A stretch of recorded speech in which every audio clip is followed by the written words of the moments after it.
if I give him the opportunity to fight me, I want to be so compensated. I want to say it, I want that fuck you money, honestly. I want to be compensated to the point where if I won or lost, that it really wouldn't matter. Would you guarantee 100% we see that fight? Yeah, I'll say 100%. Right, there's Dana, getting us all wetter than Tommy Aspinall's sticky little fingers after a Nina Drama interview. Love it. It's looking more and more like it's done. The rumours are everywhere. 30 million. Is it going to work out? Is that genius? Or is it a disaster for the UFC, the fans, the sport? Let's take a look.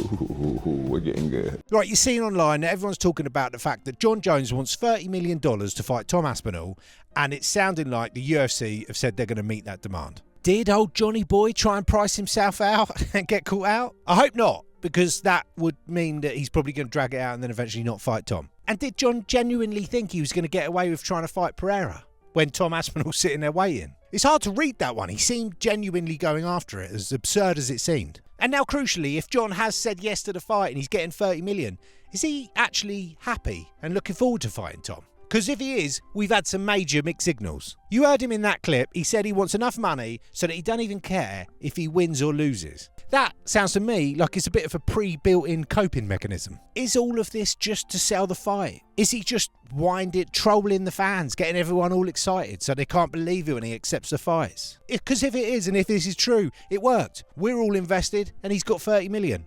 Bravo. But it's a confusing one. Because is John an egomaniac that's worried about losing?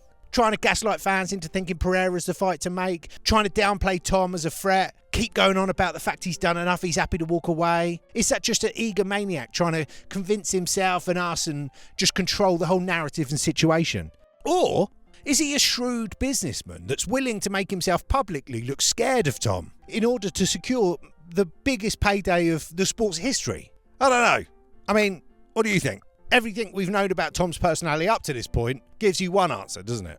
I mean, with an age gap big enough to make Pat Barry wince, could just all be a bit of risk and reward. Dana's adamant that it's happening, so they're paying the man. It's perfect for Dana when you think about it. If Tom beats John, he gets to take away all his shine, he's the new baddest man on the planet, and Tom is eager to fight, he's young, Dana's got loads of money to make for him, and crucially, he's at the beginning of his star power journey, so his pay slips are still quite small. And that would also make sense with him bigging John up, because then when Tom beats John, it's like the man that beat the man. I mean, it's perfect. And Tom, he just wants the belt. Here's a clip of Tom. You know what, I agree. I actually agree with a lot of what John says. When you put the resumes next to each other, his resume is far superior to mine. The risk-reward for the both of us. His risk is, he has everything So on the skill differentials, where would you say he has the edge and where do you have the edge? Well, he's amazing at everything. He's amazing at everything. Are you better than him at any one discipline? No, but I'm way younger and way more athletic and way bigger, and I possess a power that he's never seen before or even come close to. But like I said, I completely agree with everything that he says in terms of resume, but it's not about John's resume. It's about who's the best in the world right now, and I think it's me. Which would make you the greatest of all time?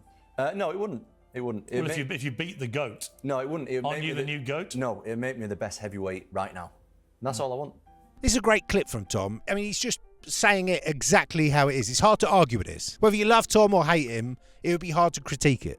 But the question is, and the topic of this video, is this giant $30 million payday gamble from the UFC going to pay off? I mean, when you compare it to previous paydays, Conor's reportedly made $3 million a few times. John himself, I think, has made a couple of million, plus some pay-per-view points. And Alex Pereira at UFC 303 was paid $3 million to fight Yuri Prohaska. So even if that $30 million is a flat fee with no extras, no pay-per-view, nothing like that, it's still a massive jump up from the highest that they've ever paid anyone, including Conor. So one side of it is, would it be worth it in terms of just for that one event? And the second question is it worth it to set that kind of precedent for paying fighters for the future? For the event, yeah, it probably is. It's probably going to be the biggest fight of the year. It's going to be very top heavy, so there'll probably be some very low pay packet fighters filling the rest of the card, you would imagine. So they're going to get their money back.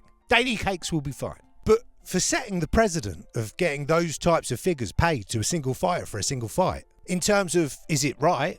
Yeah, brilliant. The sport's growing, it's becoming ever more legitimate, and one thing that is lagging behind is the pay for these fighters when compared to other sports, even other combat sports. I mean, even other MMA organisations that aren't as big as the UFC. It's a joke. But knowing what the UFC's like, it's probably going to end up biting them in the arse a little bit. You can see all the other big name fighters' mouths salivating. A bit like when they started doing them big bonuses around the UFC 300 times. It didn't take long for Dana to get pissed off and then use that London event where he fucked everyone by setting it in the middle of the night as an excuse to stop doing it. That just classic Dana being an horrible bastard. You could tell when he was saying it, he'd just been waiting for an event not to live up to expectations, to jump on it straight away and go, oh, this is ridiculous, we're not doing this, fucking hell, they didn't even try.